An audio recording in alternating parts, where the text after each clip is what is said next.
네, 이 무슨 노래일까요? 고구려를 세운 그 동명성왕 노래예요. 고주몽이라고 하면 아실까요, 여러분? 예, 주몽. 제가 어릴 때 이 동명성왕이라는 인형극이 있었습니다. 그때 나온 노래인데 재밌게 봤던 기억이 있습니다. 이 삼국 유사에 따르면 이 동명성왕 고주몽은 이 알에서 태어났다라고 되어 있지요. 이 동명성왕이 이제 고구려를 세우고 그 아들 이제 유리가 왕이 되고 그런 이야기인데, 자, 그런데 그날부터 얼마 지나지 않았을 때 저 이스라엘 땅 베들레헴에서 누가 태어났을까요? 예, 우리 구주 예수 그리스도께서 이 땅에 오신 날이에요. 그러니까 이제 그때 신라를 다스리는 왕은 박혁거세였고, 이 박혁거세도 아래서 태어났다 그러죠. 또 그 전에 가야를 세운 김수로 왕도 아래서 태어났습니다. 우리나라를 세운 왕들은 다 아래서 태어났다. 정말 아래서 태어났는지 뭐 우리는 알 수가 없지요. 아마도 사람들이 지어낸 이야기가 아닐까 싶습니다. 그런데 왜 사람들은 이 주몽이나 박혁거세, 김수로왕 이런 사람들이 아래서 태어났다 이렇게 얘기하고 또 알고 있을까요? 그러니까 이 나라를 세운 사람, 한 나라를 세운 사람은 뭔가 남달라야 한다 이거죠. 태어날 때부터 뭔가 남다른 사람, 그런 사람이어야 나라를 세울 수 있다. 뭐 그런 뜻을 담아서 그들이 아래서 태어났다라고 말하는 겁니다. 이 아래서 태어났다 이 말은 곧 하늘에서 왔다, 하늘에서 온 사람이다, 그런 뜻을 담고 있는 거죠. 그래서 이 고구려, 백제, 신라 이 모두 사람이 세운 나라 아닙니까? 사람이 다스린 나라입니다. 우리 예수님은 어떤 분이에요? 예수님은 이 땅에 사람이 세운 나라가 아니고 하나님 나라를 세우시고자 이 땅에 오셨습니다. 그렇다면 하나님께서 다스리시는 나라, 그 나라를 이루시려고 이 땅에 오신 예수님, 태어날 때부터 뭔가 남달라야 하지 않을까요? 하나님께서 다스리신 나라를 외치시는 예수님이니까 보통 사람과는 달라도 한참 달라야 하지 않을까. 그런데 예수님이 이 땅에 오실 때 보면, 뭐 예수님이 오신 것을 보면 그렇게 눈에 띄게 남달라 보이지는 않습니다. 예수님은 어떻게 오셨냐면, 누구에게 오셨냐면 아래서 태어난 게 아니고 결혼을 앞둔 처녀에게서 태어나십니다. 결혼을 앞둔 처녀. 우리가 믿음으로 받아들이고 있으니까 망정이지, 여느 사람들이 보기에는 그 뭐 뭔가 뛰어난 탄생, 남달라 보이는 탄생이라고 하기가 쉽지 않은 거죠. 오히려 어떻습니까?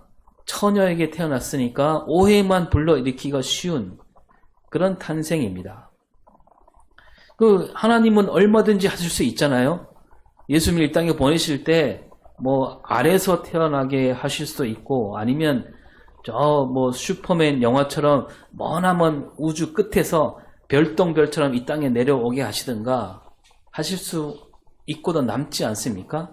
그런데 하나님은 그렇게 하지 않으시고 이 결혼을 앞둔 처녀 몸에서 예수님을 태어나게 하셨습니다.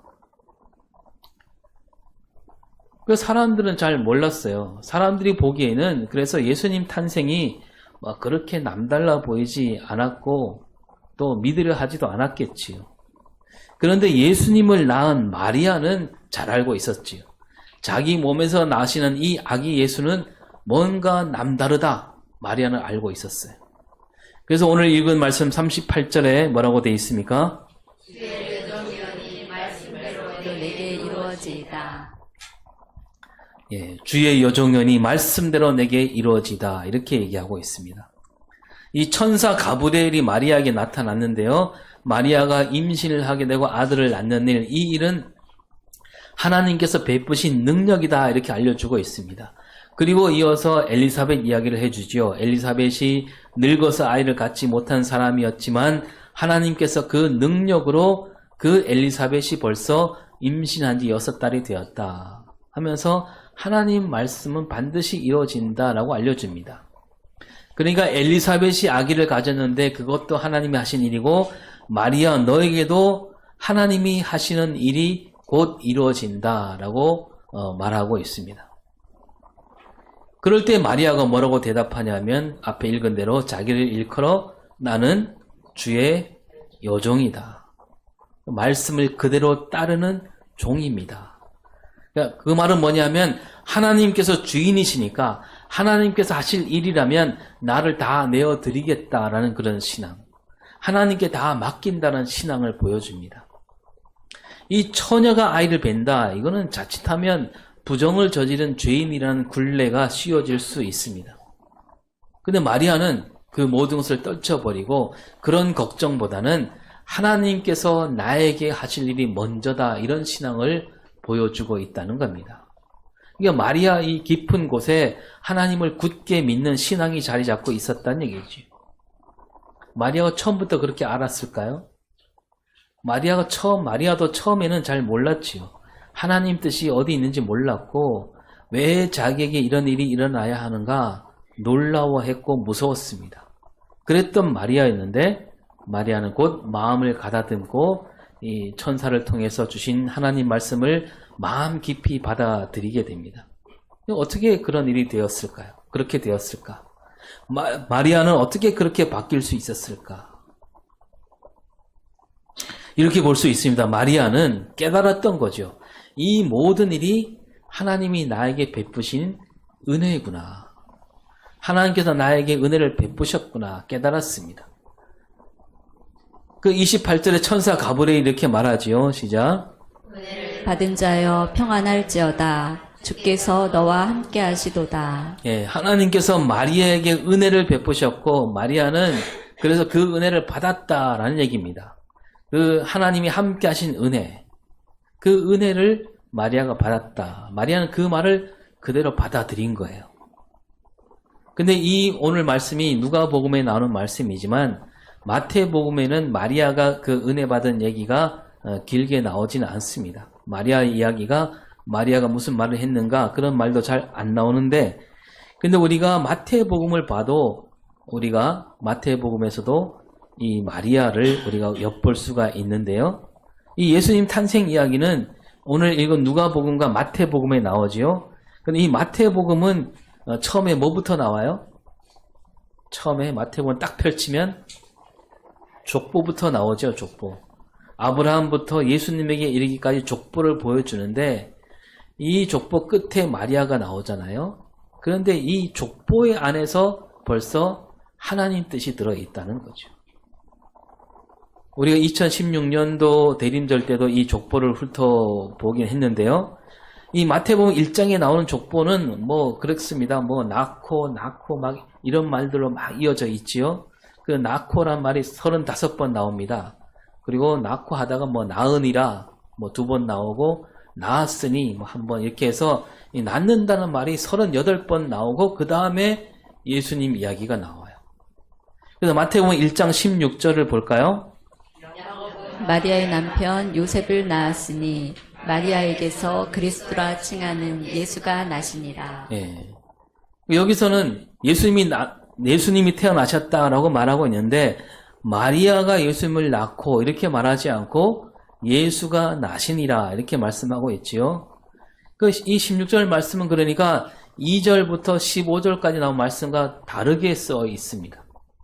15절까지 나오는 족보는 뭡니까? 아브라함이 이삭을 낳고 이삭은 야곱을 낳고 야곱은 유다와 그의 형제들을 낳고 그러니까 뭐냐면 뭐 A가 B를 낳고 B는 C를 낳고 이렇게 되어 있죠. 그래서 A는 B에게 아버지가 되고 B는 C에게 아버지가 됩니다. 그러니까 아버지가 아들을 낳고 이런 틀, 그러니까 족보, 누가 그 족보를 이어가는가 그렇게 보여주고 있는데 그래서 이러한 틀로 그 16절을 쓴다면 이렇게 쓸 수가 있겠죠. 야곱이 요셉을 낳고 요셉은 그리스도라 칭하는 예수를 낳으니라 이렇게 해야 되는데 또 이제 여자 이름이 나온 구절들 뭐 유다는 다말에게서 베레스와 셀을 낳고 살몬은 라합에게서 보아스를 낳고 이렇게 한 것처럼 요셉은 마리아에게서 그리스도라 칭하는 예수를 낳으니라 이렇게 해야 앞에 있는 구절들과 잘 어울릴 수가 있습니다. 근데 이 16절 말씀은 그렇게 하지 않고 뭐라고 되어 있어요? 다시 한번 읽을까요? 시작. 남편 요셉을 낳았으니 마리아에게서 그리스도라 칭하는 예수가 나시니라. 예, 그러니까 요셉이 예수를 낳으니라 이렇게 말하지도 않고 요셉이 마리아에게서 예수를 낳으니라 이렇게 말하지도 않습니다. 뭐라고 하냐면 마리아에게서 그리스도라 칭하는 예수가 나시니라. 그게 무슨 얘기냐면 앞에 모든 그 낳고 할 때는 그 아버지가 중심이잖아요. 가끔 그 어머니도 나오긴 하지만 그래도 아버지가 중심이었어요. 근데 오늘 이 그 16절 말씀에는 그 아버지 요셉보다는 마리아에게 더 이렇게 집중하는 것을 볼 수가 있다는 거죠. 그리고 여러분 이 요셉을 말할 때도 뭐라고 돼 있냐면 야곱이 요셉을 낳고 이렇게 말하지 않고 뭐라고 돼 있어요? 야곱은 마리아의 남편 요셉을 낳았다 이렇게 말합니다. 그러니까 요셉이 주인공이 아니에요. 요셉은 그저 마리아의 남편이었다. 이 마태복음은 족보를 얘기하는데도 요셉보다는 마리아를 더 이렇게 두드러지게 하고 있다는 거죠. 그러니까 이 구절은 예수님이 요셉으로 말미암아 태어나신 이 땅에 오신 것이 아니라 마리아에게서 예수님이 오셨다. 이렇게 힘주어 말하고 있는 거죠. 여러분 이 족보에는 이제 마리아뿐만 아니라 몇몇 여인들이 나오잖아요. 뭐 다말도 나오고 라합도 나오고 룻, 밧세바 이렇게 나옵니다. 근데 가만히 보면 이 다말은 버림받은 여인이었고 라합은 기생이었고요. 또 룻은 이방 나라에서 시집 왔는데 일찍이 남편을 잃은 여인이고 밧세바 또한 가여운 여인이었잖아요. 그런 여인들 이름이 쭉 나오고 마지막에 마리아가 나오고 있습니다. 그러니까 이 마태는 이 여인들에게 있는 그런 모든 아픔, 이 아픔을 이 마리아로 마무리하고 있다는 겁니다. 이 마리아가 어떤 마음으로 살았는지 무슨 말을 했는지 뭐 마태복음에 나오지 않고 있는데 그러니까 마태는 바로 이 족보를 통해서 남자들 이름만 있는 이 족보를 통해서 마리아를 하나님께서 쓰는 마리아가 하나님께 쓰임받는 삶을 살게 되었다라고 우리에게 보여주고 있는 거예요.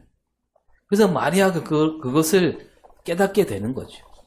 그래서 오늘 읽은 말씀 뒤에 보면 누가복음 1장 47절 48절 시작. 그 뒤에요.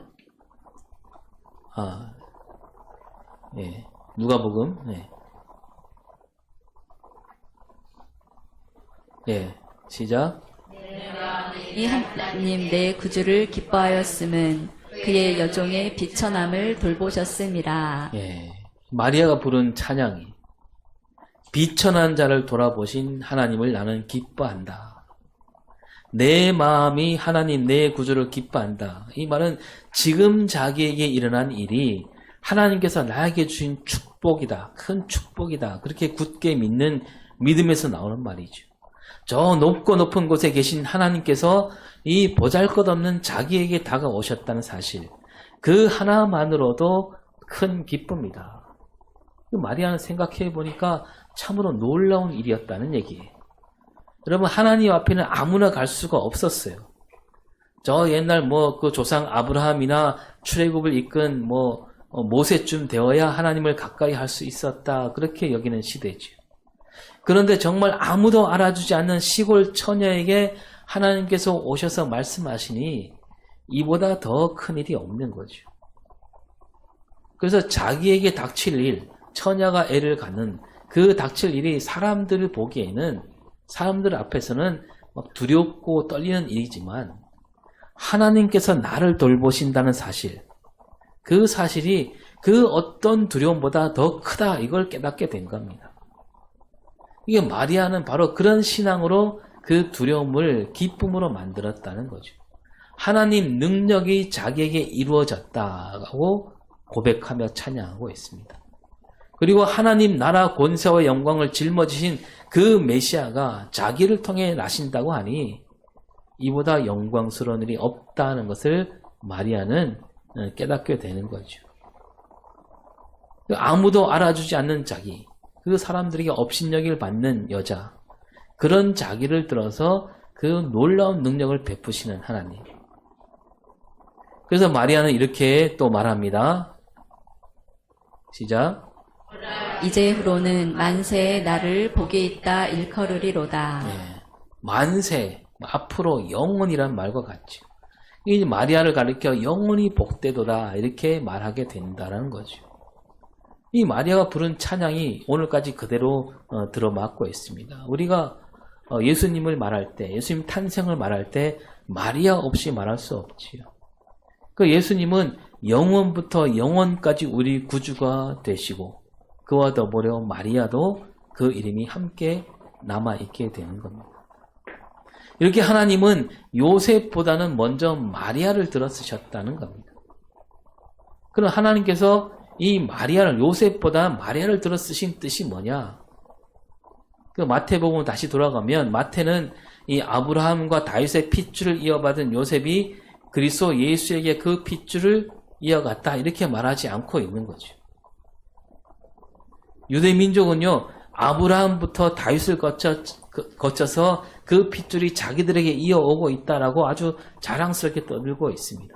그리고 그 핏줄을 붙잡고 그 핏줄을 통해서 메시아가 온다 그렇게 생각하고 있는데 마태는 그게 아니다. 핏줄이 뭐 대수냐 그런 뜻으로 우리에게 말씀하고 있는 거죠.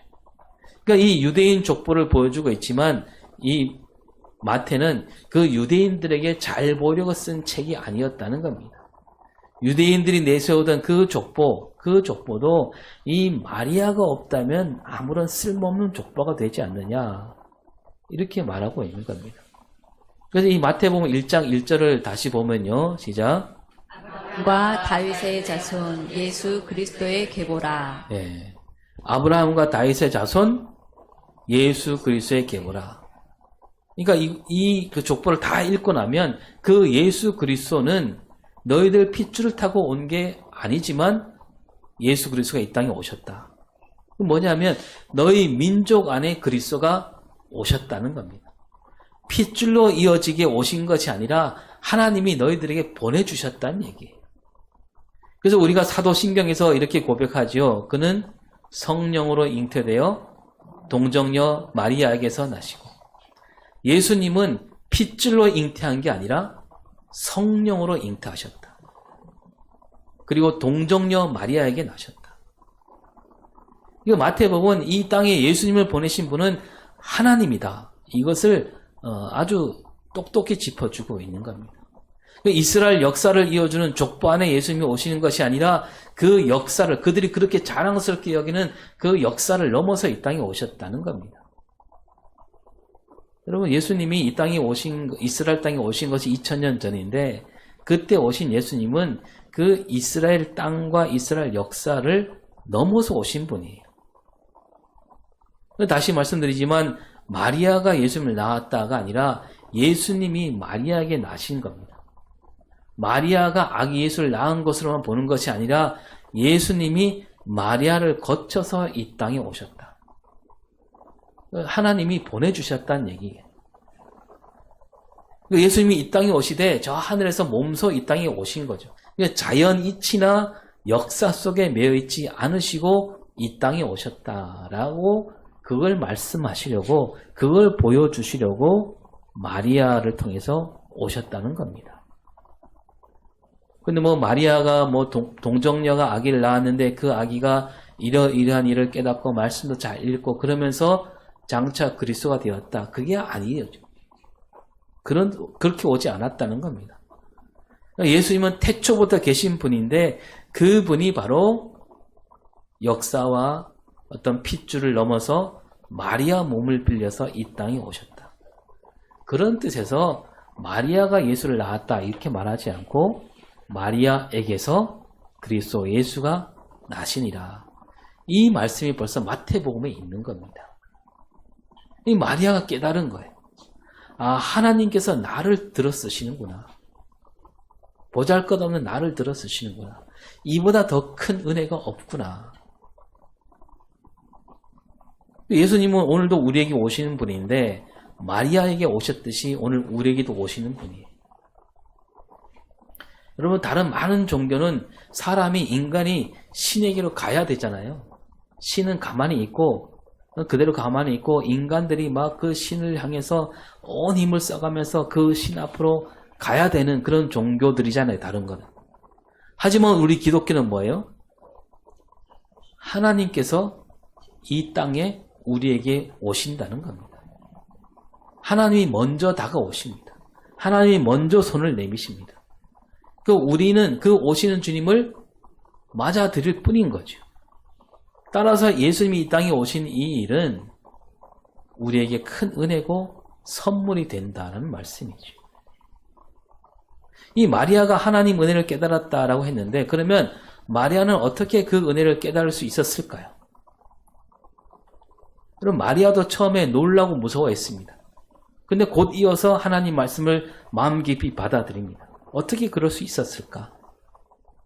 보면 마리아가 좀 달랐다는 것을 우리가 볼 수가 있는데 오늘 읽지 않았지만 저 앞에 보면 천사가 이 가브리엘 천사가 사가랴에게도 나타나죠. 사가랴가 누구냐면 세례 요한 아버지예요. 제사장이고 아들이 없었어요. 그동안. 이 사가랴에게 아들을 낳으려는 소식을 가브리엘 천사가 알려주려고 갑니다. 그때 이 사가랴가 어떻게 하냐면 12절을 볼까요? 사가랴가 보고 놀라며 무서워하더니 예. 사가랴가 보고 놀라며 무서워했습니다. 사가랴는 천사를 보고 놀라고 무서워했다 그럽니다. 자, 그런데요. 이제 그 가브리엘 천사가 마리아에게 가잖아요. 마리아에게 갔을 때는 어떻게 됐을까요? 29절 시작. 그 말을 듣고 놀라 이런 인사가 어찌함인가 생각하매 예. 처녀가 그 말을 듣고 놀랐다. 사가랴에게도 천사가 나타났고요. 마리아에게도 천사가 나타났습니다. 근데 사가랴는 천사를 보고 놀라며 무서워했습니다. 마리아는 달라요. 마리아는 가브리엘 천사가 하는 말을 듣고 놀라워합니다. 그러니까 사가랴는요, 천사가 무슨 말을 하기도 전에, 그러니까 무슨 말을 하는가 듣기도 전에 들을 생각도 안 하고 보기만 하고 놀라워했습니다. 무서워했습니다. 근데 마리아는 어때요? 마리아는 천사가 말하니까 그 말을 듣고 놀라워했습니다.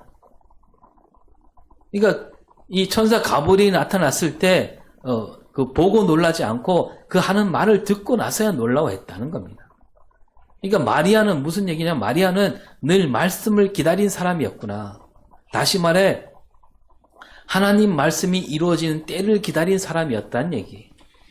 근데 사가랴는요, 말씀을 기다리기보다는 말씀을 듣기를 기다리기보다는 먼저 눈에 보이는 것, 보이는 것에 마음이 먼저 가 있는 사람이에요. 이 사가랴가 제사장인데도 하나님 말씀을 듣기보다는 눈에 보이는 것에 거기에 붙들려 있는 사람. 그 사가랴는 천사를 보자마자 그런 생각에 잠긴 거죠. 와, 이 놀라운 볼거리, 내가 이걸 봤구나. 이거 어떻게 내가 알릴까? 어떻게 하면 내가 이렇게 놀라운 경험을 했다고 알리고 이 눈을 담고 나갈 수 있을까? 그러니까 사가랴는요, 자기 눈앞에 펼쳐진 놀라운 일, 거기에 사로잡혀서 하나님이 말씀하신 말씀을 듣는 둥 마는 둥 하게 됩니다. 그러니 거기에 믿음이 생길까요? 믿지를 못하는 거예요. 그래서 천사가 이렇게 말합니다. 20절에 시작. 일이 되는 날까지 내가 말 못하는 자가 되어 능히 말을 못하리니 이는 내가 내 말을 믿지 아니하거니와 때가 이르면 내 말이 이루어지리라. 네. 사가랴는요, 하나님 말씀이 이루어지는 그날까지 그 다음부터 말을 하지 못하게 됩니다. 그 하나님 말씀이 이루어진다는 믿음이 없었기 때문이죠. 믿음이 없으니까 이 사가랴가 말을 하게 하면 엉뚱한 말을 하게 될 거라는 얘기입니다. 그러나 마리아는 천사가 하는 말을 듣고 놀랐습니다. 처음엔 놀라웠어요. 근데 이 놀라움은 믿을 수 없다는 뜻은 놀라운 그런 놀라움이 아니었어요. 29절을 다시 볼까요? 그 말을 듣고 놀라 이런 인사가 어찌함인가 생각하매. 예, 놀란 다음에 어떻게 해요?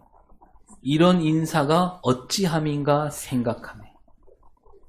다른 번역에 보면 그 말씀을 듣고 깊이 묵상했다라고 되어 있습니다. 이 마리아는 하나님께서 주신 말씀을 깊이 생각합니다. 이 말씀이 무슨 뜻인가? 나에게 일어나는 일, 여기에 담긴 하나님 뜻은 무엇인가 생각하게 되었다는 겁니다. 그러면서 그 뒤에는 나오는 말들을 새겨 듣게 되었다는 거죠. 그 마지막까지 천사가 하는 말을 잘 듣습니다. 그 천사 가브리엘 37절에 뭐라고 합니까? 하나님의 모든 말씀은 능하지 못하심이 없느니라. 예. 그 천사가 이렇게까지 말한 다음에 마리아가 이 말을 듣자마자 곧바로 대꾸하는데 그 말씀이 아까 읽은 대로 38절에 여종이오니 말씀대로 이루어지이다. 예. 이 마리아는 하나님 말씀이 자기 안에서 이루어질 때가 되었다라고 굳게 믿었다는 얘기입니다. 앞에 사가랴는 믿지 못했어요. 그 사가랴 부인 엘리사벳이 잘 알고 있습니다. 자기 남편은, 제사장 남편은 잘 믿지 못했는데 그 뒤에 보면 마리아가 엘리사벳을 찾아갑니다. 그때 이 엘리사벳은 뭐라고 얘기하냐면 성령이 충만해서 마리아가 하나님 말씀을 그대로 믿었다라고 되어 있습니다. 여러분, 사가랴는 하나님 말씀을 믿지 않았습니다. 그러나 하나님 말씀이 이루어졌어요. 세례요한이 태어났습니다. 그리고 하나님 말씀을 믿고 새겨들은 마리아에게도 하나님 말씀이 이루어졌습니다. 우리 여기서 무엇을 알 수 있느냐? 우리가 믿든 안 믿든, 받아들이든 받아들이지 않든 하나님 말씀은 반드시 이루어지게 되어 있다는 겁니다. 지금 하나님 말씀이 이루어지고 있는 겁니다. 그때 우리는 뭘 해야 될까요? 사가랴처럼 해야 될까요?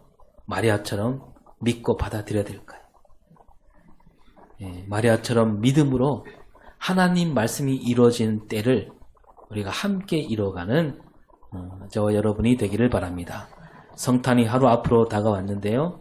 우리에게 은혜로 오신 예수님, 선물로 오신 예수님, 그 하나님 뜻이 이 땅에 이루어진다라고는 이 진리를 우리가 기쁘게 맞이하는 복된 성탄이 다 될 수 있기를 바랍니다. 기도하겠습니다.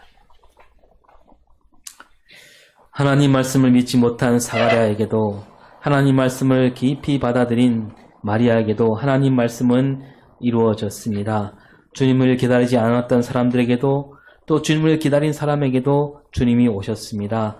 우리가 어떻게 생각하든지 하나님 말씀은 반드시 이루어진다. 이 진리를 우리가 굳게 붙잡고 살아가는 저희가 되게 하여 주시옵소서.